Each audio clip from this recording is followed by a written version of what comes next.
sehingga kita dapat berkumpul di ruangan ini. Dan tak lupa pula kita melantunkan salawat kepada baginda kita Nabi Muhammad SAW.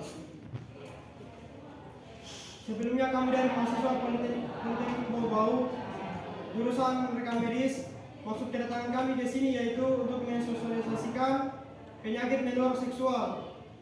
Mungkin adik-adik ada yang pernah dengar tentang penyakit klamidia. Kira-kira bagi adik semua, siapa yang tahu itu penyakit klamidia? Belum pernah dengar? Pasti adik-adik semua mendengar bahwa penyakit ada HIV, pasti pernah dengar kan AIDS. Sekarang kita akan mensosialisasikan tentang penyakit klamidia. Klamidia itu adalah penyakit yang dimana terjadi virus klamidia. Itu terjadi pada perempuan dan laki-laki. Itu sangat rentan bagi seorang perempuan terutama, karena terjadinya penyakit menular seksual.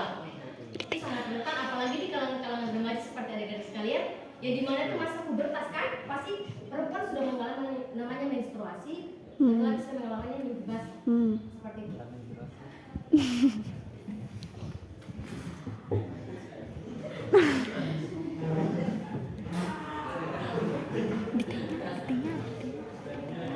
Ada penyebab penyakit klamidia. Yang pertama adalah penularan seksual. Jadi penularan seksual itu adalah melalui hubungan seksual. Pasti adik-adik sudah perlu tahu bahwa mengalami namanya penularan seksual karena terjadinya hubungan seksual, hubungan badan. Pasti adik pasti tahu. Karena ya jadi penyakit seksual itu seperti ini. Jadi penyakit seksual itu terjadi karena hubungan seks. Pasti adik tahu. Hubungan seks yang dimana itu terjadi karena ketika penyakit tersebut itu tertular kepada seorang perempuan atau laki-laki. Ada gejala-gejala yang perlu kita ketahui. Langsung saja. Ada gejala-gejalanya. Ada gejala penyakit klamidia itu pada pria. Yang pertama itu adalah mengeluarkan cairan keputihan. Hormon. Itu bukan hormon, itu sebenarnya adalah penyakit yang dimana itu adalah gejalanya. Gejalanya. Ketika laki-laki itu memiliki setelah melakukan hubungan seksual, itu gejalanya itu sangat berbahaya bagi laki-laki karena mengeluarkan cairan, bahkan itu adalah sperma yang kekentalan sekali sehingga terjadinya laki-laki bisa kemandulan. Jadi laki-laki harus tahu itu berbahaya sekali bagi adik-adik sekalian. Jadi kalau di bagian wanita itu akan mengalami termasuk keputihan yang sangat berlebihan sehingga itu dia bau. Itu sangat berbahaya. Jadi adik-adik perlu tahu bahwa penyakit klamidia ini sangat berbahaya. Seperti itu. Jadi setelah itu ada perempuan juga tuh ketika melakukan buang air kecil itu dia sangat sakit. Dia di bagian kandung kemih itu bagian sini. Perempuan itu sangat berbahaya. Jadi dia itu sangat berbahaya. Jadi adik-adik sebagai perempuan itu karena rentan nanti kemandulan. Jadi ketika terjadi penyakit ini akan terjadi kemandulan. Jadi hati-hati sekali. Jadi adik-adik harus menjauhi hubungan-hubungan seperti itu, apalagi perempuan laki-laki itu sangat. Jadi harus jauhkan ya adik-adik sekalian ya. Jadi kita harus jauhkan. Terus ada komplikasi. Komplikasi itu adalah ketika penyakit ini tidak diobati akan mengakibatkan kemandulan. Itu sangat rentan. Kalau perempuan sudah laki-laki sudah mengalami kemandulan itu tidak ada gunanya lagi. Gimana dari setuju? Setuju. Gitu. Jadi itu adik-adik perlu tahu ini. Di sini ada gambar. Ini ada gambar. Perhatiannya kita lanjutkan lagi tadi tentang hubungan seksual. Infeksi klamidia dapat menyebabkan rasa sakit dan ketidaknyamanan selama berhubungan seksual. Ini bagi orang yang sudah menikah. Jadi ketika melakukan hubungan seksual, apalagi pasangan suami istri, yang dimana ketika mereka melakukan hubungan seksual pasti ada yang namanya rasa nyeri bagi seorang perempuan. Jadi adik-adik perlu tahu bahwa penyakit klamidia sangat berbahaya, yang dimana bisa mengakibatkan tadi ada gejala itu nyeri pada perempuan, sangat haid, atau yang bagaimana laki-laki juga seperti itu mengalami namanya basah, bahkan bisa mengeluarkan keputihan yang sangat bau. Itu termasuk sangat bau ya. Itu sangat bau karena bisa mengalami kemandulan. Kalau bagi saya itu kalau sudah mandul perempuan laki-laki terus hidup. Kalau bagi saya seperti itu karena tidak berlaku lagi, tidak berfungsi lagi seperti itu. Jadi itu namanya pembebasan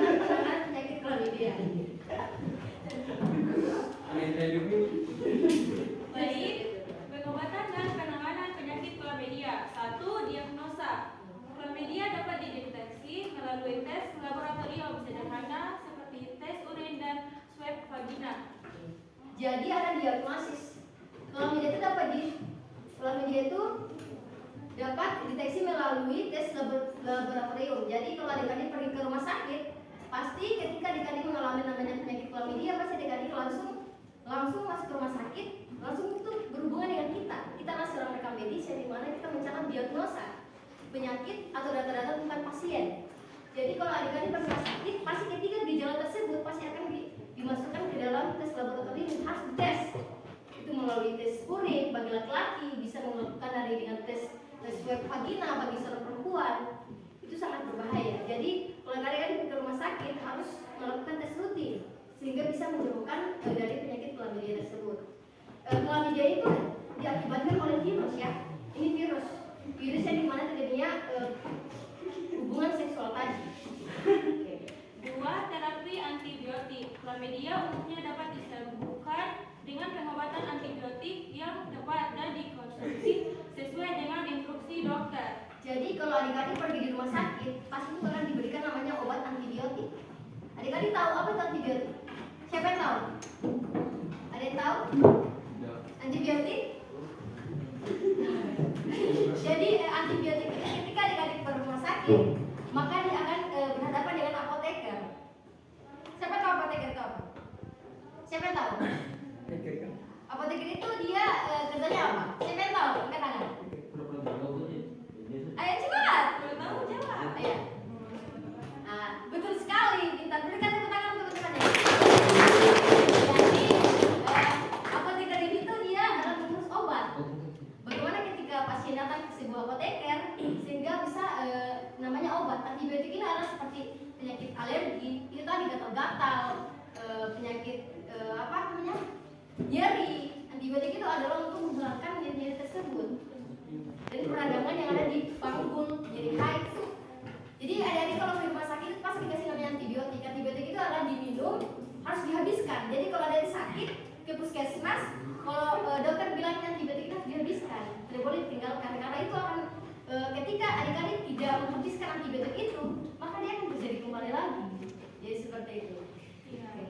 Lanjut, 3, pantau perkembangan. Setelah pengobatan, pasien harus melakukan pemeriksaan lanjutan untuk memastikan infeksi telah sembuh. Oke. Jadi kalau ketika adik-adik sudah mulai sembuh, ketika penyakit klamidia tersebut, adik-adik harus tahu bahwa harus melakukan namanya pemulihan kembali. Ketika adik-adik sudah mulai sembuh, adik-adik harus ikutin terus supaya bahwa virus yang kita masukkan tidak virus tadi guys ya, tidak langsung kena bahwa kita langsung penyakit klamidia. Halo, nama saya Bayi Mister. Nama panggilan Bayi. Silakan ada pertanyaan. Pak Eko. Pertanyaan, kalau orang sudah terkena penyakit tadi bisa disembuhkan atau bagaimana? Oke, bagus sekali.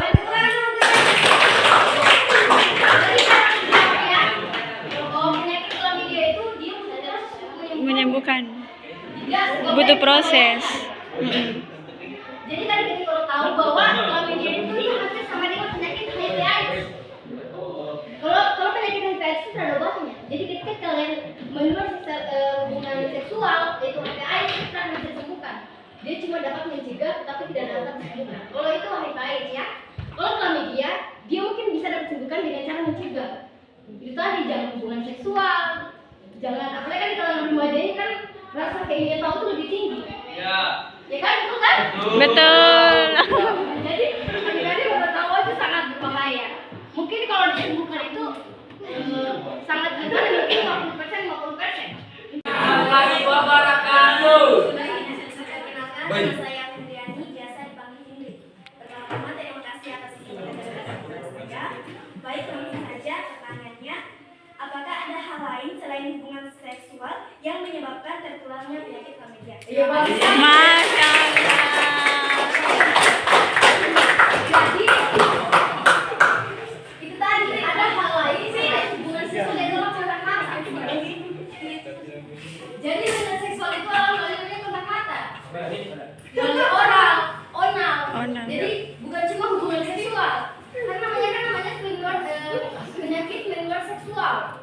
Penularannya itu cepat. Jadi melalui kontak mata, onal, oral, bahkan anus tanpa hubungan seksual.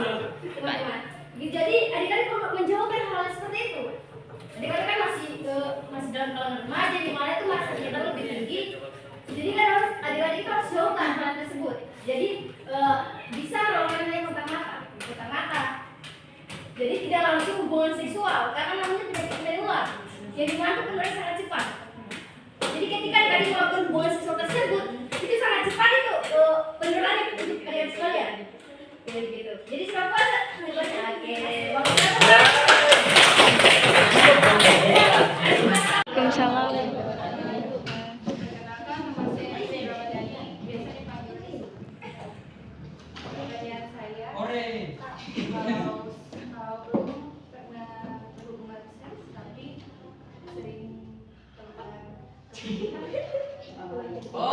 bagus kan makanya.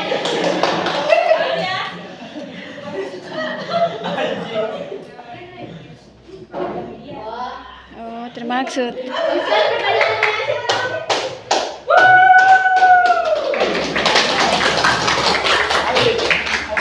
Jadi tanpa hubungan seksual itu mungkin tidak ada namanya gynekologi ya. Tidak kan? Dan bikin Karena itu adalah salah satu akses kulit buat perempuan. Ada akal penyakit bikin sendiri. Jadi kalau perempuan ketika dia pernah mengalami hubungan seksual tapi mengalami keputihan, nah itu beda. Keputihan itu bagi perempuan warnanya putih, putih atau bahkan kalau kuning kuningan kan. Kalau dia kuning-kuningan itu bau, bahkan itu dia bau loh. Kalau dia tidak terlalu tapi kalau ada yang biasa normal itu dia masih putih. Dia baunya khas, dia khas baunya. Jadi kalau ketika sekalian dia pernah melakukan hubungan seksual, tapi bagi perempuan mengeluarkan keputihan, tidak akan terjadi namanya penyakit. Jadi tidak akan terjangkit bagi sekalian karena memang itu sudah perempuan kan? Iya. Semua pasti namanya Sudah. keputihan. Tetapi jangan terlalu berlebihan. Ketika perempuan mengalami keputihan yang berlebihan itu penyakit. Itu jangan berlebihan. Ketika keputihan itu berwarna kekuningan, bahkan dia bau, dia sangat bau. Itu harus ada segera ke rumah sakit. Karena jangan sampai terjadi namanya namanya alergi yang ada di dalam seorang perempuan. Seperti itu.